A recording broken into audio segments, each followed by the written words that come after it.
is Return to Dark Tower. What did we think, gentlemen? I love it. I liked it a lot. That was so fun, right? I love it. Even when you lose, it's still like, damn, that was satisfying. I felt, because with a lot of games that are hard, and even the cooperative ones, a lot of times, like... Co-op games have to be hard. Yeah, they have to be hard. yes. But this felt more like Pandemic hard and less Dead of Winter or Dungeon Drop hard. Because those... Dead of Winter feels impossible from the get-go, and it only gets harder. Right. And the same with like Dungeon Drop, just felt like we couldn't take a step without 17,000 goblins showing up, and I'm like, a Tiny Epic Dungeon. yeah, Tiny Epic Dungeon. Yeah. That's one. That's one. So, but this felt like it was doable the entire time. It was just like we needed to plan a few more things differently. One of the cool things about this is I think there are like 6 to 8 quests, and then 6 to 8 big bads, and then all these different foes. So if you're randomizing this, it really is a very different game every time you play. Yeah. It has an insane amount of replayability. And the main quest is different. It can always be different from the big foe too. So it's like it could have been a different big quest in order for us to summon this. In order to get him on the board. Yeah, it's the variables are what the big quest is, the adversary quest, the adversary himself, and then all of the little foes on the board. Which there are 3 different little foes. Yes. So like, there's a really cool one where like, the big bad turns the rivers into fire.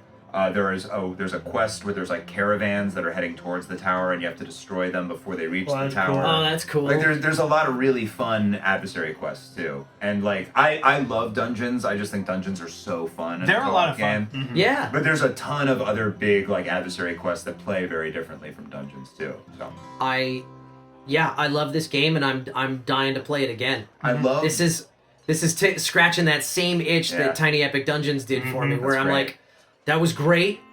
We failed miserably. I want to try again. Totally. For sure. And I just have to say, too, with this, like, all restoration stuff, as much as I, like, yammer on about Unmatched, I love just all of what restoration does in terms of their production value. Yeah, all these the quality of pieces the are components. so... Like, the skulls shouldn't be this cool.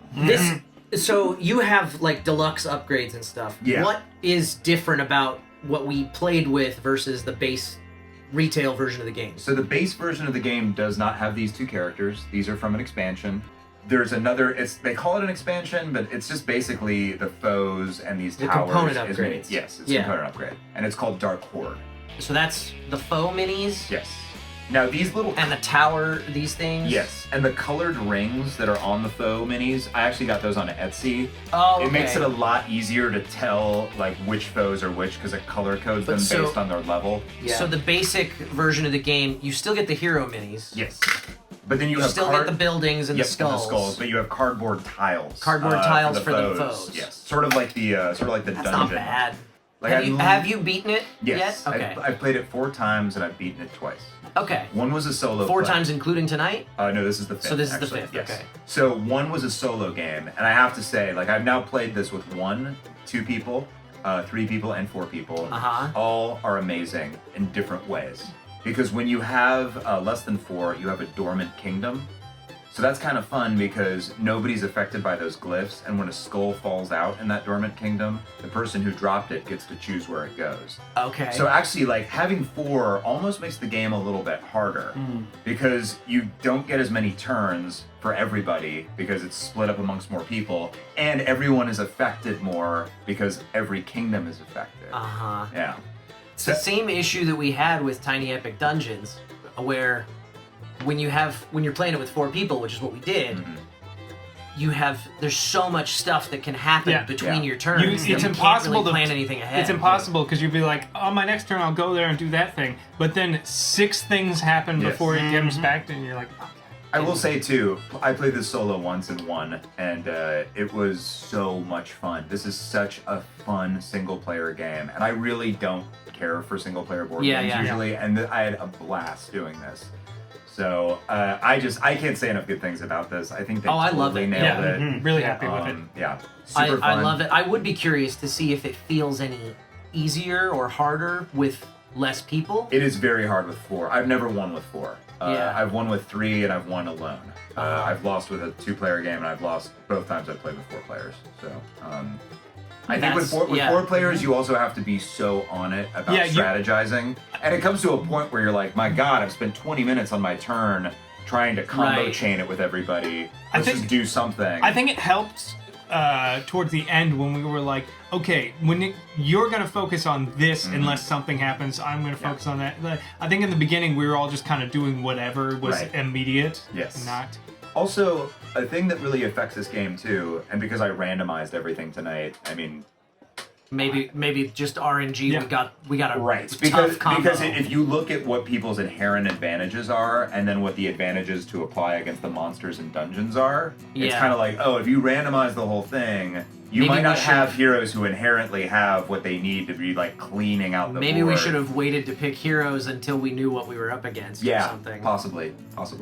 But yeah, I think it's so much fun, and I think it's so well produced. The art is gorgeous, the tower is amazing. I just can't say enough things. Oh man, table present.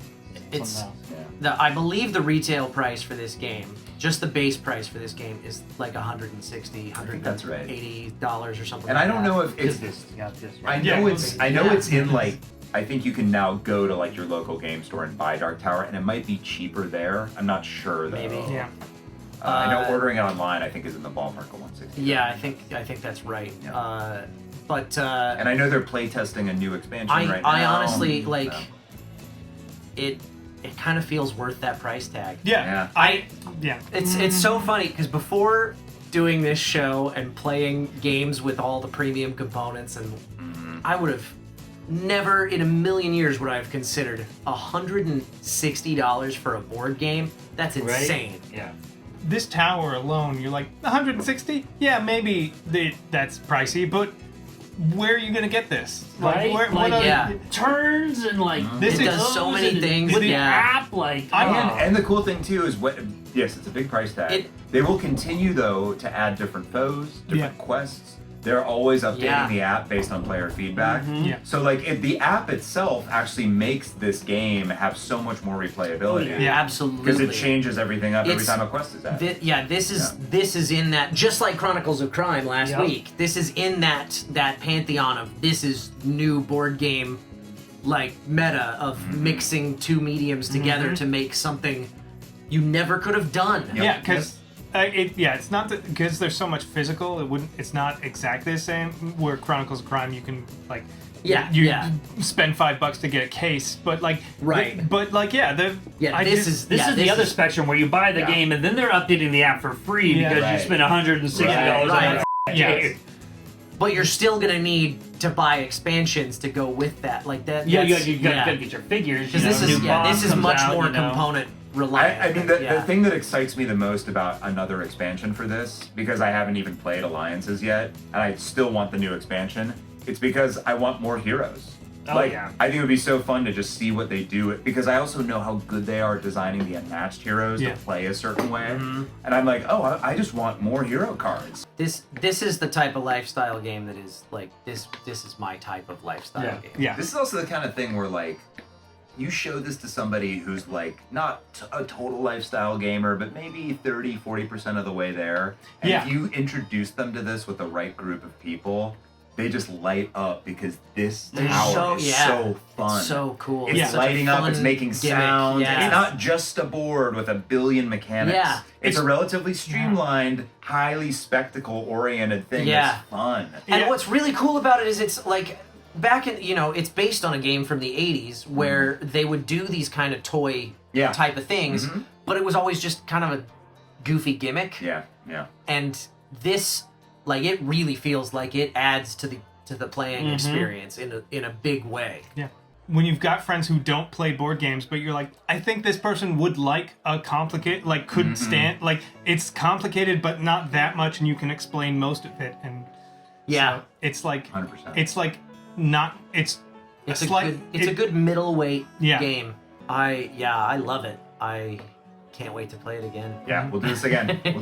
Yeah, and we'll like really strategize ahead of time about what we want to do.